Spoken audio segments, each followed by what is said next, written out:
मुझे तो याद नहीं पड़ता कि पिछला कौन सा वीकेंड ऐसा गुजरा था जिसमें सुबह से लेकर के शाम तक इतने सारे एक्साइटमेंट, इतने सारे थ्रिलर और इतनी सारी हिस्ट्री क्रिएट होते हुए हम देखेंगे। सुबह हुई मेरी WWE के साथ, जहां पर कोडी रोड्स एक बार फिर से रॉयल रंबल जीत गया, वहां पर उसने इतिहास बना दिया।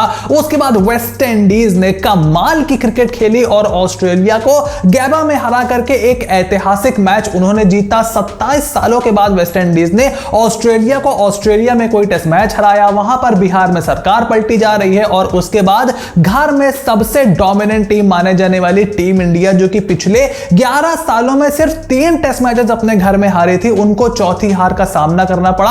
और आर्ग्यूएबली इंडिया को इंडिया में खेलते हुए अपने टेस्ट क्रिकेट इतिहास की सबसे बड़ी हार का सामना इंग्लैंड ने करवाया, जहां पर एक कमाल का टेस्ट मैच हुआ। बहुत ही ज्यादा क्लोज ये टेस्ट मैच गया और 28 रनों से टीम इंडिया को इस मैच में हार का सामना करना पड़ गया। वो भी तब जब हम, आप और तमाम क्रिकेट फैंस भारतीय टीम की जीत को दूसरे दिन के बाद ही ऑलरेडी एस्टैब्लिश कर चुके थे। But England really fought back and fought back really hard. और जिस तरीके से बेन स्टोक्स ने अपनी टीम को लीड किया और उनकी टीम ने इंडिया में आकर के उनको रिस्पॉन्ड किया, वो वाकई बहुत ज्यादा काबिले तारीफ है। लेकिन सबसे पहले तारीफ यहां पर करनी बनती है वेस्ट इंडीज क्रिकेट टीम की, क्योंकि पिछले कुछ समय से जो उनका प्रदर्शन रहा है, लास्ट के वर्ल्ड T20s भी वो नहीं खेल पाए थे। उसके बाद बहुत सारे लोगों ने सवाल उठाए कि वेस्ट इंडीज क्रिकेट को डिसमेंटल कर देना चाहिए। उनके बोर्ड के ऊपर बहुत ज्यादा सवाल उठे, उनके प्लेयर्स की कमिटमेंट के ऊपर बहुत ज्यादा सवाल उठ रहे थे। But West Indies did fought back against Australia. और डे नाइट टेस्ट मैच जो ये होते हैं,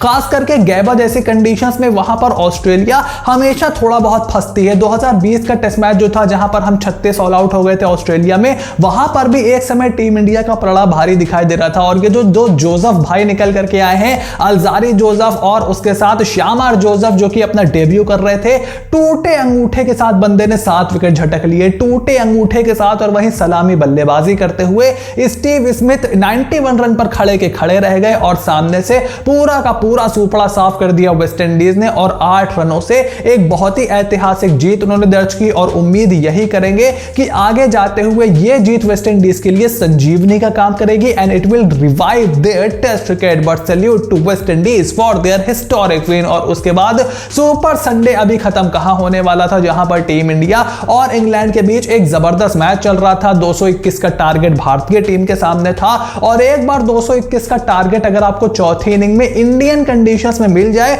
तो फर्क नहीं पड़ता कि सामने वाली टीम कितनी गड्ढी है, आप कितने बड़े शेर हो, विकेट किस तरीके का है। इन द इंडियन सब continent conditions, specially in the Indian conditions, 221 run चौथी इनिंग में एक बहुत ही बड़ा टोटल हमेशा रहेगा। तो इस मैच की समरी अगर देखें तो इंग्लैंड ने भैया टॉस जीता, पहले बल्लेबाजी करने का फैसला उन्होंने किया और 246 रन बनाए। मेरा ऐसा मानना है कि वहां पर कम से कम 350 रन इंग्लैंड को बनाने चाहिए थे। और उसके बाद भारत ने अपनी पहली पारी में बनाए 436 रन, जहां पर भारत को ना करते 550 रन बनाने चाहिए थे। सीधी साफ सी बात है, चाहे आपका रोहित शर्मा का विकेट हो, चाहे शुभमन गिल का विकेट हो, चाहे KL राहुल का विकेट हो, सब चौका छक्का मारने के चक्कर में आउट हो गए। मतलब बेसबॉल का माहौल इंग्लैंड का बनाया गया था और खेलनी हमारे प्लेयरों ने बेसबॉल थी। उसके बाद ओली पोप ने जबरदस्त बल्लेबाजी की। मतलब मुझे जो रूट से उम्मीदें थी, मुझे उम्मीदें थी जैक क्रॉली से और बेन स्टोक्स से उम्मीदें थी, जो कि पहले इनिंग में तो उन्होंने अच्छी बल्लेबाजी की भी थी। बट ओली पोप, मुझे नहीं लगता था कि पहले टेस्ट मैच में इतनी जबरदस्त बल्लेबाजी कर देंगे। But now I can see कि क्यों इंग्लैंड ने उनको अपना वाइस कैप्टन बना करके रखा है। 196 रन उस बंदे ने जड़ दिए, 196 रन। तीसरे दिन के विकेट पर सामने वाली टीम में बुमराह, सिराज, रविचंद्रन अश्विन, अक्षर पटेल और रविंद्र जडेजा सरीखे के गेंदबाज थे। मतलब वर्ल्ड का बेस्ट बॉलिंग अटैक है, ना सिर्फ इन कंडीशंस में बल्कि अक्रॉस कंडीशंस ये बहुत ही तगड़ा बॉलिंग अटैक माना जाएगा। वहां पर इस तरीके से बल्लेबाजी करना, उसके बाद बेन फोक्स ने उनका साथ दिया उनका रेहान अहमद ने, साथ दिया टॉम हाल्टने ने। और टॉम हाल्टने ने जिस तरीके से गेंदबाजी पहली इनिंग में की थी, जो उनको खूटाई मार पड़ रही थी, बेन स्टोक्स ने दिखा दिया कि क्यों वो बार बार उनको बैक कर रहे थे। और सेकंड इनिंग में 7 विकेट टॉम हाल्टनी भाई साहब ने झटक लिए और इंग्लैंड ने 202 रनों पर भारत को ऑल आउट करके 28 रनों से इस मैच को अपने नाम कर लिया। और ओली पोप को मैन ऑफ द मैच चुना गया। हालांकि बहुत ही ज्यादा डिफिकल्ट था कि Ollie Pope man of the match होंगे कि Tom Hartley man of the match होंगे, बट यार Ollie Pope hands down deserve to be man of the match. 190 रनों के लीड लेने के बाद ये भारत के टेस्ट क्रिकेट की इतिहास में सबसे बड़ी हार है भारत ने क्रिकेट खेलते हुए। इससे बड़ी लीड लेकर के टीम इंडिया आज तक इंडिया में मैच नहीं हारा था और 100 रनों के ऊपर लीड लेने के बाद भारत की ये भारत में पहली टेस्ट मैच हार है और सेकंड उनकी वर्स्ट डिफीट है ये 190 रनों की लीड लेने के बाद इन द फर्स्ट इनिंग। यानी कि जब जब भारत ने 100 या उससे ऊपर कोई लीड मिली है उनको फर्स्ट इनिंग में, टीम इंडिया कभी भी टेस्ट मैच नहीं हारा है भारत में। और महज एक बार इससे पहले हारे थे जो कि था श्रीलंका के खिलाफ 192 रनों की लीड ली थी, जहां पर दिनेश चंदीमल ने कमाल का शतक जड़ा था। मुझे याद है तब हम लोग थोड़े छोटे हुआ करते थे। वहां पर दिनेश चंदीमल ने रन बनाया था और बंदा रन बनाया जा रहा है, हम कहे अब आउट हो, आउट होने का नाम नहीं ले रहा था। और ठीक उसी तरीके से ओली पोप ने किया। तो यहां पर बहुत ही बड़ी डिफीट मेरे हिसाब से, जितना क्रिकेट मैंने कम से कम अपनी जिंदगी में देखा है,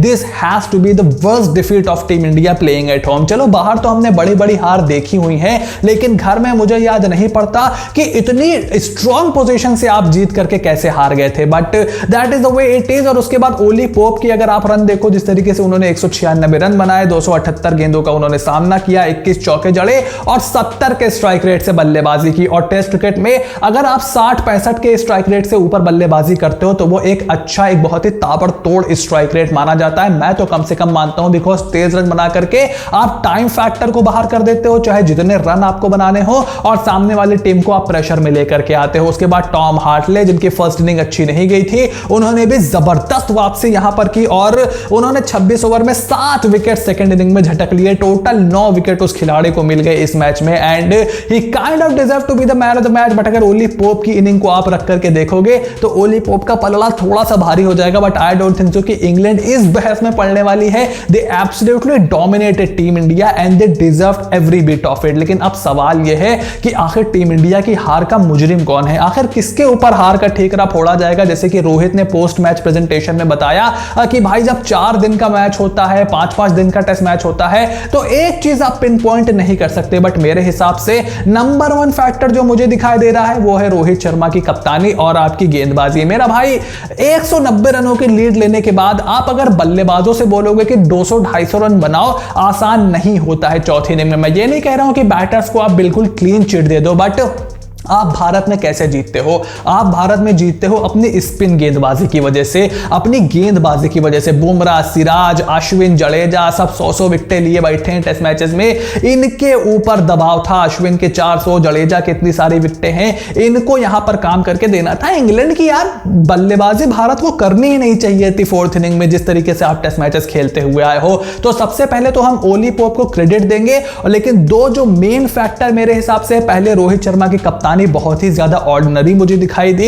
उन्होंने अपने जो बॉलर्स थे उनको अच्छी फील्ड सेट करके नहीं दी थी। अब यहां पर बॉलर का कॉल है कि रोहित का कॉल है, क्योंकि बॉलर भी काफी ज्यादा सीरियस हैं और थोड़े से डिफेंसिव अप्रोच के साथ खेल रहे थे। और आपको लगा अब तो मैच खत्म है, ये आएंगे अपने आप ही आउट हो जाएंगे 150-160 पे, हम 20-30 रन से और एक इनिंग से मैच जीत करके चुपचाप अपने घर चले जाएंगे, जो कि आप टर्निंग विकेट्स पे खेल खेल के अक्सर हमने देखा है। बट ये विकेट बहुत अच्छी थी और मैं ग्राउंड्समैन की भी यहां पर तारीफ करना चाहूंगा कि यार तुमने विकेट भाई बहुत ही जबरदस्त बनाई थी। इस तरीके की विकेट भारत में पहले बनती थी और इस तरीके की विकेट अगर आप बनाओगे तो ऐसे ही अच्छे टेस्ट मैचेस हमें देखने को मिलेंगे और जो खराब खेलेगा उसी को हार मिलेगी। टर्निंग ट्रैक्स में क्या होता है, अक्सर लॉटरी हो जाती है। 2017 का पुणे का मुकाबला हमने देखा, इस साल ऑस्ट्रेलिया जब आई थी तो इंदौर में हमने देखा था, और ये 2012 से सिलसिला शुरू हुआ था जब इंग्लैंड भारत आई थी और वहां पर हमने वो सीरीज इंग्लैंड के हाथों गवा दी थी। सो मेरे हिसाब से इस तरीके की पिचेस बेस्ट पिचेस हैं। बल्लेबाजों को आप देखो जरूर क्रिटिसाइज कर सकते हो। शुभमन गिल का 29 का एवरेज है।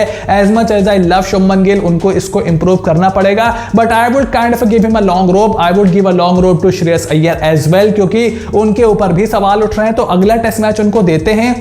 जो लोग रजत पाटीदार को खिलाने की बात कर रहे हैं, आई don't think that will be a very good idea. आप दोनों को 2-2 मैचेस की सीरीज दो, उसके बाद टीम फिर से अनाउंस होनी है। अगर विराट कोहली वापस आते हैं तो फिर आप विराट कोहली को देखो कि किसकी जगह आप उनको खिलाना चाहोगे। अदरवाइज आप इसी स्लॉट के साथ थोड़ा कंटिन्यू करने को यहां पर देखो, बिकॉज अगर आप बार बार चेंज करोगे तो वो ये दिखा देगा कि आप पैनिक कर रहे हो। बट अब सवाल यह है कि भाई अगले मैच में किस तरीके की विकेट हमें मिलने वाली है। मेरे हिसाब से पूरा का पूरा रैंक टर्नर हमें देखने को मिलने वाला है, और अगर ऐसा होता है then it can really backfire. तो हम यहाँ पर थोड़ा सा मझधार में जरूर फंस गए कि हमें रैंक टर्नर चाहिए या हमें अच्छी इस तरीके की विकेट चाहिए जैसे हमने यहां पर देखी। मेरे हिसाब से इसी तरीके की विकेट यहां पर होनी चाहिए। अगले मैच में आप वो ढीले नहीं पड़ोगे सेकंड इनिंग में, आई कैन गारंटी दैट। अगले मैच में आप बेटर प्रिपेयर होकर के आओगे। लेकिन रैंक टर्नर पे अगर आप खेलोगे तो फिर रैंक टर्नर की आप क्या ही प्रिपरेशन कर सकते हो। एक गेंद पड़ेगी लेफ्ट स्टंप पे, लगेगी ऑफ स्टंप पे, वहां पर तो जो रोड भी 6-6 विकेटें ले सकते हैं। मतलब कोई भी जो धीमे धीमे हमने जेम्स एंडरसन की वीडियोस देखी है लेफ्ट आर्म स्पिन फेंकते, so who knows what might happen. So आप इसी तरीके की विकेट पर खेलो, सामने वाले टीम को आप गेम में आने का मौका ना दो। But I don't think so कि ऐसा होने वाला है। मुझे लगता है कि रैंक टर्नर ही मिलने वाला है, but we will have to really wait and watch for that. तो आपके हिसाब से इंडिया के इस बड़ी हार का मुजरिम कौन है? आपके हिसाब से कहां पर टीम इंडिया ने मैच हारा? मेरे हिसाब से तो 190 की लीड जब आपको मिल गई थी तब आपका मैच हारना वहां से बनता नहीं था। So I would blame the captain and the bowlers. अब आपका क्या ओपिनियन है? Make sure to write it in the comment section down below. Channel को सब्सक्राइब करो, नोटिफिकेशन की घंटी बजा करके रखो, बिकॉज इस चैनल पर इसी तरीके से रिव्यूज मैच न्यूज अपडेट सबको आपको लगातार मिलने वाला है। So you have to stay tuned for everything that is coming your way and I will see you soon in the next video.